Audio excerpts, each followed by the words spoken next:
दोस्तों, कहानी शुरू होती है और हम दरिया दिल नाम के एक आदमी को देखते हैं जिसकी नौकरी एक नए शहर में लगी थी। तो वो अपने लिए किराए पर रहने के लिए एक घर ढूंढ रहा था। इसी बीच वो कई घर देखता है लेकिन कोई भी घर उसे पसंद नहीं आता। आगे जब वो शहर से थोड़ा दूर एक घर को देखने जा रहा था तभी उसकी कार के सामने स्केटिंग करते हुए एक लड़की आ जाती है। दरिया दिल अचानक से कार का ब्रेक लगाकर उस लड़की को बचा लेता है, लेकिन वो लड़की उसे कुछ नहीं कहती और अपना पिछवाड़ा मटकाते हुए वहां से चली जाती है। इसके बाद दरिया दिल उस घर की मालकिन मिस फटे गोदाम से मिलता है, जो उसे बताती है कि यहाँ पर बहुत ज्यादा शांति रहती है, तो तुम्हें यहाँ पर काम करने में कोई भी तकलीफ नहीं होगी। ऊपर से मेरे पति भी घर से बाहर रहते हैं, तो तुम जब भी चाहो मेरी फुद्दी फाड़ने मेरे पास आ सकते हो। अब दरिया दिल को ये दोनों ही ऑफर बहुत पसंद आते हैं और वो इस घर को लेने के लिए तैयार हो जाता है। आगे जब वो घर में अपना सामान शिफ्ट कर रहा था तभी वहाँ पर हम उसी लड़की को देखते हैं जिसका नाम चिंकी चौरसिया होता है और वो मिस फटे गोदाम की बेटी होती है। तभी चिंकी के पास उसकी सहेली शालू सीक्रेट आती है, जिसको चिंकी कहती है कि आज ही मेरी माँ ने एक नया किराएदार रखा है, तो तुम जल्दी से जाकर देख कर आओ कि उसका सामान कितना बड़ा है। अब शालू सीक्रेट भागते हुए दरिया दिल के पास आती है, जो कि वहाँ पर कुछ काम कर रहा था। लेकिन जैसे ही वो दरिया दिल को देखती है तो उसको देखते ही शालू सीक्रेट की बिल्ली गीली हो जाती है, जिसके बाद वो शर्माकर वहां से चली जाती है। फिर वो चिंकी चुसेड़ी के पास जाती है, जो उससे पूछती है कि हाँ फिर कितना बड़ा था उसका। शालू सीक्रेट कहती है कि होगा करीब 8 या 9 इंच का, जिसको सुनते ही चिंकी की भी गुलाबी गीली हो जाती है। आगे हम दरिया दिल को देखते हैं, जिसका आज ऑफिस में पहला दिन था और वो पहले ही दिन लेट पहुंचा था।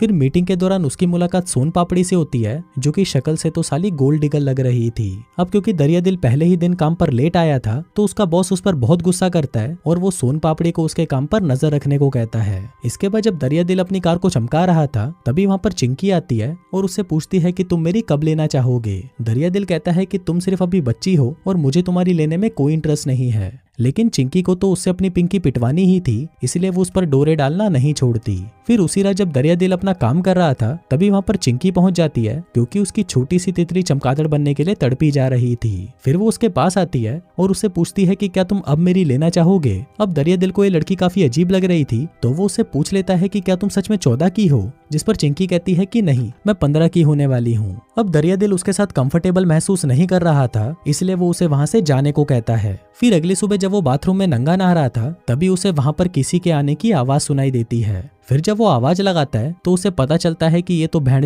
वही पागल लड़की है। वो उसे कहता है कि तुम्हें और कोई काम नहीं है जो मुंह उठाकर कभी भी यहाँ पर चली आती हो। लेकिन हम सबको पता है कि चिंकी यहाँ पर बार बार क्यों आ रही थी। आगे जब दरिया दिल अपने कपड़े बदल रहा होता है तभी चिंकी चुपके से उसका हथियार देख लेती है और उसे देखकर बहुत खुश होती है। इसके बाद जब वो तैयार होकर अपने काम पर जा रहा था तभी चिंकी उसे कहती है कि आज रात को मेरे घर पर पार्टी है और तुम्हें वहां पर जरूर आना है। दरिया दिल कहता है कि वैसे तो मुझे बहुत काम है, लेकिन फिर भी मैं देखता हूँ, अगर मुझे टाइम मिला तो मैं आ जाऊंगा। इसके बाद जब वो अपने ऑफिस पहुंचता है तो वो अपनी प्रेजेंटेशन को देखकर हैरान हो जाता है, क्योंकि ये आर्टिकल वो नहीं था जो उसने कई दिनों की कड़ी मेहनत करके लिखा था। अब ये देखकर उसे लग रहा था कि अगर इसे उसके बॉस ने पढ़ लिया तो वो उसकी गांड पर लात मारकर उसे ऑफिस से निकाल देगा। लेकिन तभी हम देखते हैं कि उसके बॉस को ये आर्टिकल बहुत पसंद आता है और वो उसे प्रमोट करके मैनेजर बना देता है। फिर उसी रात दरिया दिल तैयार होकर चिंकी की पार्टी में पहुंचता है, जहाँ पर उसे फटे गोदाम और उसका हस्बैंड झोपड़ पप्पू मिलता है। वहीं पर चिंकी भी होती है, जो कि वहां पर पियानो बजाकर सबका मनोरंजन कर रही थी। इसके बाद जब वो बाहर अकेली खड़ी थी तभी वहां पर दरिया दिल आता है और उसे कहता है कि तुमने बहुत अच्छा पियानो बजाया। चिंकी कहती है कि वो सब छोड़ो, ये बताओ तुम्हारे बॉस को वो आर्टिकल कैसा लगा। दरिया दिल कहता है कि क्या वो आर्टिकल तुमने लिखा था, पर तुम तो भी छोटी बच्ची हो। चिंकी कहती है कि अभी तुम मेरे बारे में जानते ही क्या हो। लेकिन इस बात पर दरिया दिल को गुस्सा आ जाता है और वो उसे डांटने लगता है। लेकिन फिर थोड़ी देर बाद वो उसे खुश करने के लिए अपने साथ ड्राइव पर ले जाता है। वो दोनों एक सुनसान से लाइट हाउस में जाते हैं, जहाँ पहुंचते ही चिंकी के अंदर फिर से ठरक जागने लगती है और वो दरिया दिल को पकड़कर वहीं पर चूसने लग जाती है। अब कुछ देर तो दरिया दिल भी इसके मजे लेता है, लेकिन फिर वो उसे मना कर देता है और कहता है कि ये सब गलत है। जिसके बाद वो दोनों वापस घर आ जाते हैं। फिर अगली सुबह जब दरिया दिल मस्त सुट्टा मारते हुए अपना काम कर रहा था तभी वो खिड़की से बाहर झांकता है, जहाँ पर चिंकी आधी नंगी होकर लेटी हुई थी। अब उसका कसा कसाया शरीर देखकर दरिया दिल का सरिया गर्म हो जाता है, लेकिन फिर वो जैसे तैसे अपनी भावनाओं पर कंट्रोल करता है। आगे वो अपने मैनेजर बनने की खुशी में घर पर पार्टी रखता है, जहाँ पर उसकी दोस्त सोन पापड़ी भी आई हुई थी, जो कि अब उसकी गर्लफ्रेंड बन चुकी थी। उधर चिंकी जब उन दोनों को साथ में देखती है तो वो गुस्से में पागल हो जाती है, क्योंकि वो नहीं चाहती थी कि दरिया दिल उसके अलावा किसी और की फुद्दी फाड़े। आगे जब सोन पापड़ी तंदूरी चिकन बनाने के लिए लकड़ियां लेने जंगल में जाती है तभी वहाँ पर चिंकी भी आ जाती है। फिर वो उसे धमकी देने लगती है कि सुन बे सोन पापड़ी,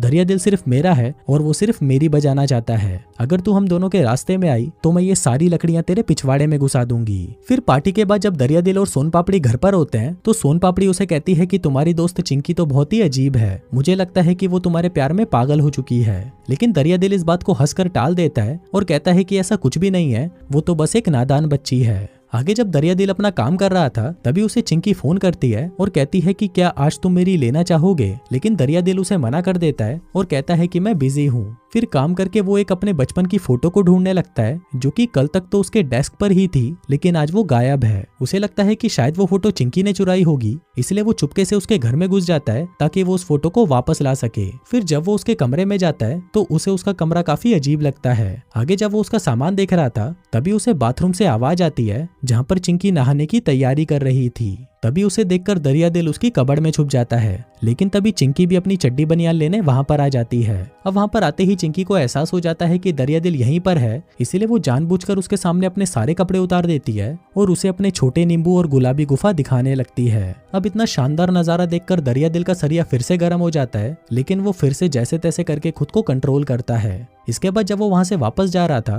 तभी उसे वहां पर चिंकी का बाप झोपड़ पप्पू मिलता है जो कि शॉपिंग करके घर वापस आया था। अब उसे वहां पर देखकर दरियादिल की फट जाती है और तभी झोपड़ पप्पू से कहता है कि तुम यहाँ पर क्या कर रहे हो, जिस पर दरियादिल कहता है कि मैं तो बस चिंकी को उसकी बुक वापस करने आया था।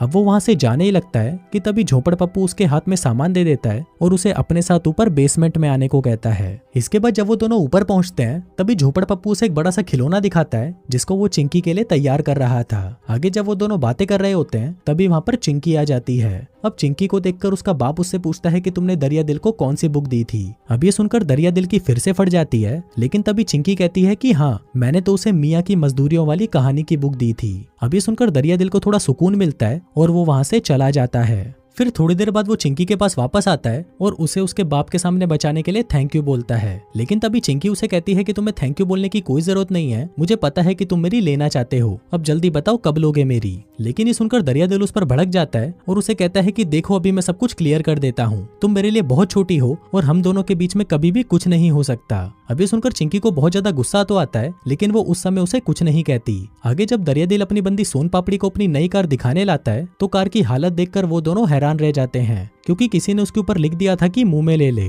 अब ये देखकर दरियादिल समझ जाता है कि ये काम उसी छिनाल चिंकी का है, इसलिए वो उसकी शिकायत करने के लिए उसके माँ बाप के पास पहुंच जाता है। लेकिन जब उसका बाप उसे पूछता है कि क्या तुमने दरियादिल की गाड़ी खराब करी है तो चिंकी उसे साफ मना कर देती है, पर दरियादिल को पक्का विश्वास था कि ये काम चिंकी का ही है। आगे जब वो अपनी कार को ठीक कर रहा था तभी उसके पास चिंकी की बेस्ट फ्रेंड शालू सीक्रेट आती है जो उसे कहती है कि मैं तुम्हें कुछ बताना चाहती हूँ, लेकिन यहाँ पर नहीं, शाम को 7 बजे मुझे काली पहाड़ी के पीछे मिलना, जो बोलकर वो वहाँ से चली जाती है। इसके बाद हम चिंकी और शालू सीक्रेट को देखते हैं जो कि अपने फार्म हाउस पर हॉर्स राइडिंग कर रहे थे, लेकिन इसी दौरान हम देखते हैं कि शालू सीक्रेट जिस घोड़े पर बैठी थी उसकी बेल्ट अचानक टूट जाती है और वो सीधा आकर नीचे गिरती है, जिससे उसका एक हाथ टूट जाता है। अब ये देखकर हम समझ जाते हैं कि ये काम किसी और का नहीं बल्कि चिंकी का ही था। फिर उसी शाम जब दरियादिल काली पहाड़ी पर शालू सीक्रेट का वेट कर रहा था तभी वहाँ पर चिंकी आ जाती है और उससे पूछती है कि तुम यहाँ पर किसका इंतजार कर रहे हो। दरियादिल कहता है कि किसी का नहीं। चिंकी कहती है कि तुम्हें एक बार हॉस्पिटल जाकर देखना चाहिए, जिसका तुम इंतजार कर रहे हो वो वहीं पर है, जो कहकर वो वहाँ से चली जाती है। फिर अगली सुबह दरियादिल के ऑफिस में एक मीटिंग होती है जहाँ पर उसे अपनी एक प्रेजेंटेशन सबमिट करनी थी जिस पर वो पिछले 3 हफ्तों से काम कर रहा था, लेकिन जैसे ही वो अपनी पेन ड्राइव को कंप्यूटर पर लगाता है तो वो देखता है कि उसमें तो कोई फाइल नहीं होती। अब ये देखकर उसके दिमाग का भूसा हो जाता है क्योंकि उसने जो 3 हफ्ते मेहनत करके जिस काम को किया था वो सारा काम उसकी ड्राइव में से गायब हो चुका था। अब ये देखकर वो सोन पापड़ी को फोन लगाता है और उसे कहता है कि ये सब चिंकी ने ही किया है, उसने मेरा सारा काम मेरी ड्राइव के साथ साथ मेरे कंप्यूटर से भी डिलीट कर दिया है। तभी बातों के दौरान उसकी नजर एक बेसमेंट पर पड़ती है जो कि उसी के घर के नीचे बना हुआ था। फिर जब वो उस बेसमेंट में जाकर चेक करता है तो उसे पता चलता है कि चिंकी तो 1 नंबर की साइको है और वो उसका सारा सामान इकट्ठा कर उस पर काला जादू कर रही थी ताकि वो दरियादिल को अपना बना सके। अब ये देखकर दरियादिल का दिमाग खराब हो जाता है, जिसके बाद सबसे पहले तो वो उस बेसमेंट को बंद कर देता है और दिन रात एक करके वापस अपना सारा काम पूरा करने लगता है। इसी दौरान चिंकी भी उसे कई बार कॉल करती है, लेकिन वो उसके फोन का कोई जवाब नहीं देता। इसके अलावा वो अपने घर के लॉक्स को भी चेंज करवा देता है ताकि चिंकी पीछे से उसके घर में घुस ना पाए। अब अपना सारा काम कंप्लीट करके वो एक दूसरे घर की तलाश में निकल जाता है क्योंकि अब वो यहाँ पर पूरी तरह से पागल हो चुका था। फिर वो एक बुढ़िया से मिलता है और उसके घर को पसंद भी कर लेता है, जिसमें वो अगले ही हफ्ते शिफ्ट होने वाला था। इसके बाद जब वो वापस अपने घर पर आता है तो उसे वहाँ पर सोन पापड़ी मिलती है जो उसके लिए दारू लेकर आई थी। अब ये दोनों दारू पीते हैं और चिल करने लगते हैं, लेकिन इसी दौरान इन दोनों के अंदर ही ठरक जाग जाती है तो ये दोनों वहीं पर ही दबा दबा कर मजदूरी करना शुरू कर देते हैं। उधर दूसरी तरफ हम चिंकी को देखते हैं जो कि दरिया दिल की यादों में पूरी तरह से पागल हो चुकी थी। फिर अगली सुबह जब सोन पापड़ी वापस अपने घर पर आती है तभी वहाँ पर चुपके से चिंकी भी आ जाती है और बाहर से उसके घर के गेट को बंद कर देती है। जिसके बाद वो एक मधुमक्खियों का छत्ता लेती है और उसे उसके घर के अंदर छोड़ देती है। तभी वो मधुमक्खियां सीधा जाकर सोन पापड़ी पर हमला कर देती है। सोन पापड़ी भी वहां से बाहर निकलने की बहुत कोशिश करती है पर वो निकल नहीं पाती। इसके बाद हम चिंकी को देखते हैं जिसकी आज घोड़ों की रेस थी। उसे लग रहा था कि उसे देखने के लिए दरिया दिल भी आएगा लेकिन वो वहां पर नहीं आता। अब ये देखकर चिंकी गुस्सा हो जाती है और सीधा दरिया दिल के पास उसके ऑफिस पहुंच जाती है। वो उसे कहती है कि जाने मन तुम मेरी रेस देखने क्यों नहीं आए, लेकिन ये सुनते ही दरिया दिल उसे लेकर बाहर आ जाता है और उसे धमकी देता है कि मेरे से दूर रहो।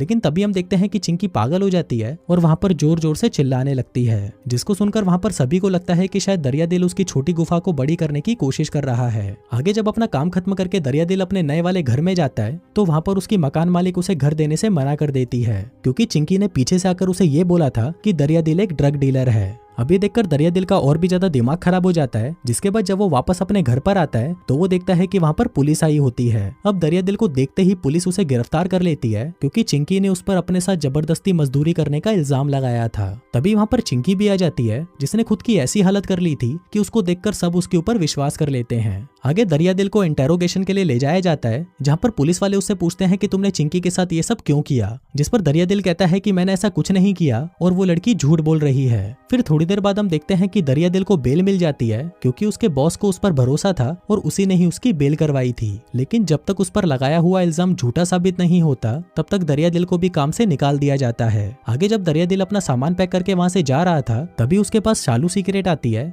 जो उसे बताती है कि ये सब चिंकी ने ही किया है क्योंकि वो एक साइको है और अगर वो किसी के पीछे पड़ जाती है तो इतनी आसानी से उसे नहीं छोड़ती। लेकिन दरिया दिल उसे कहता है कि अब इससे कोई फर्क नहीं पड़ता और मैं इस शहर को छोड़कर जा रहा हूँ। जिसके बाद वो शालू सीक्रेट को भी वहां से भगा देता है। लेकिन थोड़ी देर बाद उसे शालू सीक्रेट के चिल्लाने की आवाज आती है जो कि चिंकी के घर से आ रही थी। वो भागते हुए चिंकी के घर पर जाता है जहाँ पर वो उसके कमरे को देखता है कि चिंकी फिर से दरिया दिल के ऊपर अपना काला जादू कर रही है। अब ये देखकर दरिया दिल शॉक्ड हो जाता है पर तभी वहां पर चिंकी आती है और उससे कहती है कि मैं आखिरी बार पूछ रही हूँ, लेना चाहोगे मेरी? लेकिन दरिया दिल उसे मना कर देता है। अब ये सुनते ही चिंकी पागल हो जाती है और एक डंडे से उस पर हमला करने लगती है। दरिया दिल भी जैसे तैसे बचते बचाते ऊपर वाले स्टोर रूम में पहुंचता है और वो वहां पर उसी खिलौने को देखता है जिस पर चिंकी ने शालू सीक्रेट को बांध रखा था। दरिया दिल उसे छुड़ाने की कोशिश करता है लेकिन तभी वहां पर चिंकी आ जाती है और फिर से उस पर हमला करने लगती है। लेकिन दरिया दिल उससे बचते हुए उसे ही दबोच लेता है और वहीं पर उसे पेलने लगता है। लेकिन इसी दौरान वहां पर चिंकी का बाप भी आ जाता है और वो दरिया दिल को पकड़कर उसे मारना शुरू कर देता है। पर इसी दौरान चिंकी पीछे से अपने बाप पर हमला कर देती है और उसे मारकर वहीं पर बेहोश कर देती है। जिसके बाद वो दरिया दिल को मारने ही वाली थी कि तभी दरिया दिल उसके मुंह पर एक घुसंड पिलाता है और उसे वहीं पर ढेर कर देता है। अब सीन यहाँ से शिफ्ट होता है जहाँ पर हम चिंकी को देखते हैं जिसे एक मेंटल हॉस्पिटल भेज दिया जाता है। लेकिन वहाँ पर भी वो अपनी हरकतों से बाज नहीं आती और अपने ही डॉक्टर के प्यार में फिर से पागल हो जाती है। उधर दूसरी तरफ हम दरिया दिल को देखते हैं जो कि सोन पापड़ी के साथ एक दूसरी जगह पर शिफ्ट हो जाता है और वो दोनों एक साथ खुशी खुशी रहने लगते हैं। और दोस्तों इसी के साथ ही ये कहानी यहीं खत्म हो जाती है।